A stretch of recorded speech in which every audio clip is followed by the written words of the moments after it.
నమస్తే అండి, నేను మీ కేకే. ప్రతి శనివారం బిఎన్టీలో మోటివేట్ స్పీచ్ ఇస్తా కదండి. ఇవాళ మోటివేట్ స్పీచ్ వచ్చేలోకి చాలా యూనిక్ అండి, చాలా బాగుంటుంది. సార్, మెయిన్ టీం వర్క్ ఉంటే 100% సక్సెస్ సార్.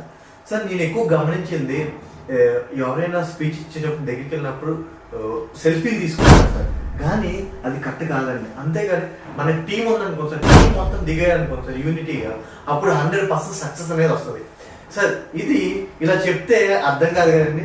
ఒక స్మాల్ స్టోరీ చెప్తానండి.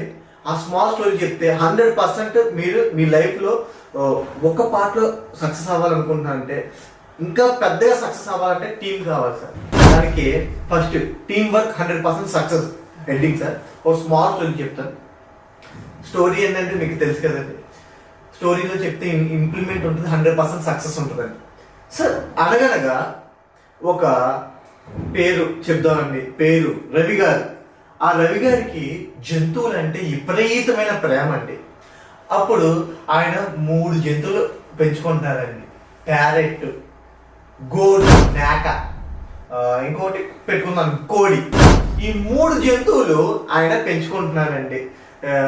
కాలక్రమేణా చాలా హ్యాపీగా 3 జంతువులు, ఈ వైఫ్, ఇది పిల్లలు, వైఫ్ అండ్ హస్బెండ్ చాలా హ్యాపీగా కొనసాగుతుందండి. ఈ కొనసాగుతుంటే కానీ దాంట్లో ఆ ఇంట్లోకి ఒక ఎలక చొరబడిందండి. కొద్దిగా డిస్టర్బెన్స్ వచ్చినా పోన్లేని ఇంట్లో వదిలేశారు, ఏదో తిరుగుతుంది కదా అని. కానీ ఒకరోజు ఎలక ఏం చేసిందంటే అండి, తన ఎవరైతే రవి గారు ఉన్నారు కదండి, వాళ్ళ వైఫ్ గారికి పుట్టినరోజు చేసుకోండి, పుట్టినరోజు అని చెప్పి గిఫ్ట్గా ఒక చీర తెచ్చారండి. ఆ చీర ఈ ఎలుకైతే ఏం చేసిందంటే, రేపు గిఫ్ట్ ఇద్దాం అనుకునే లోకి రాత్రి ఆ ఎలకెళ్ళి ఆ చీర మొత్తం కూడా కొరికేసి చింపేసి పాకం చేసిందండి, చండాలం చేసింది. కానీ ఆ నెక్స్ట్ రోజు పొద్దున్న ఈ వైఫ్ అండ్ హస్బెండ్ చూడంగానే, రవి గారును వాళ్ళ మిస్సెస్ చూడంగానే ఆ వైఫ్ గారికి చాలా కోపం వచ్చిందండి.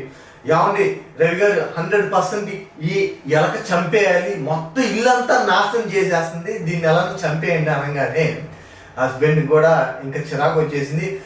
వైఫ్ ఎలాగో ఆర్డర్ ఇచ్చింది కదా, హోమ్ మినిస్టర్ గారు ఏం చెప్తే జరిగింది కదండి సార్. అప్పుడు వెంటనే రవి గారు వెళ్ళి ఒక కేజీ తెస్తారండి, అంటే ఎలకలు పట్టే బౌన్. ఇదంతా కూడా ఎలకంది. అమ్మో, నా జీవితం అయిపోయిందిరా అబ్బాయి, ఇంకా నేను సచ్చాను, నన్ను చంపేయడానికి స్కెచ్ చేశారు అనగానే, అప్పుడు ఈ ఎలకైతే ఏదైతే ఉందో, కాకపోతే ఫ్రెండ్షిప్ ఉందండి ఇంట్లో. ఎవరితో అంటే ప్యారెట్, గోటు,